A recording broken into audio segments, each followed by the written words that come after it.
Ang Unhinged ay isa sa mga success na pinalabas ng Netflix. Ang Unhinged, na inilabas noong 2020, ay naging isang malaking tagumpay sa streaming sa Netflix. Sa direksyon ni Derek Bort, ang Unhinged ay nagtatampok kay Crow na pinagbibidahan lamang bilang isang lalaki, isang hindi matatag na commuter na nagtatarget kay Rachel, Karen Pastorius, pagkatapos ng insidente ng galit sa kalsada. Inilabas sa gitna ng pandemya ng COVID-19, ang pelikula ay hindi isang malaking tagumpay sa takilya, na kumikita lamang ng $44 na milyon sa tinatayang budget na $33 milyon ipinakikita na ngayon ng bagong data mula sa Netflix na ang Unhinged ay ang ika-8 pinakasikat na pelikula sa buong mundo sa streamer para sa linggo ng Oktubre 14 hanggang 20. Ang thriller ay nakakuha ng kahangahangang 7.9 milyong oras, na panood na may kabuoang 5.2 milyong view.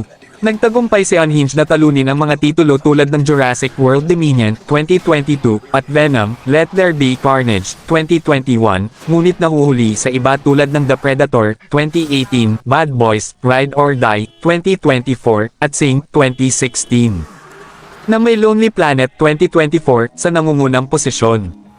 Maaaring hindi kumikinang ang mga review ni Unhinged, kung saan ang pelikula ay kasalukuyang nagtatampok ng walang kinang na 48% sa Rotten Tomatoes mula sa mga kritiko, ngunit gayunpaman, kumakatawan ito sa isang kawili-wiling pagbabago para kay Crow. Masasabing ito na ang kanyang pinakamasungit na karakter, at talagang nakakatakot siya bilang isang random na estranghero na nagtatarget ng isang inosenteng babae dahil sa isang malas na insidente sa trapiko.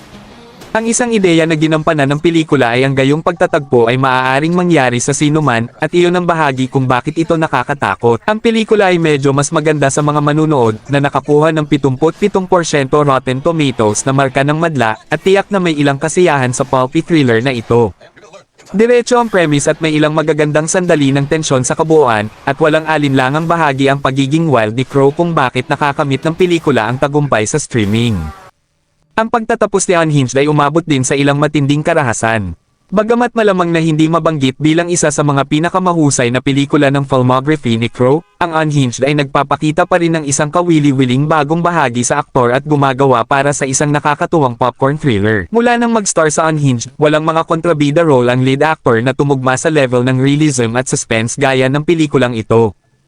Ang kanyang susunod na pangunahing antagonist na papel ay magiging si Nikolai Kravinoff sa cast ng Kraven the Hunter, bagamat hindi malinaw kung gaano kalaki ang kanyang magiging papel sa pelikula.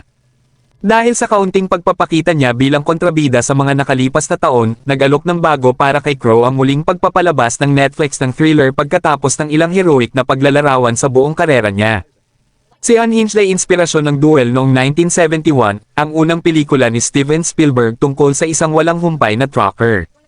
Lumalabas ito sa maraming eksena na nagtatampok sa pagtugis ng lalaki kay Rachel, lalo na habang ang pelikula ay patuloy na nabubuo patungo sa kasukdulan nito. Malinaw din sa kung paano inilalarawan ang cast ng Unhinged na may mga karakter na nagsasagawa ng mga archetypal na tungkulin para sa kwentong isinasalaysay. Gayunpaman, kakaiba ito dahil sa nagbabantang pagganap ni Crow at sa paraan ng pag-explore sa kanyang nakakaintriga na antagonist. Bagamat maraming matinding thriller tulad ng Unhinged, nag-aalok ang pelikula ng kakaibang karanasan, lalo na dahil sa nakakagulat na pagganap ng lead role nito.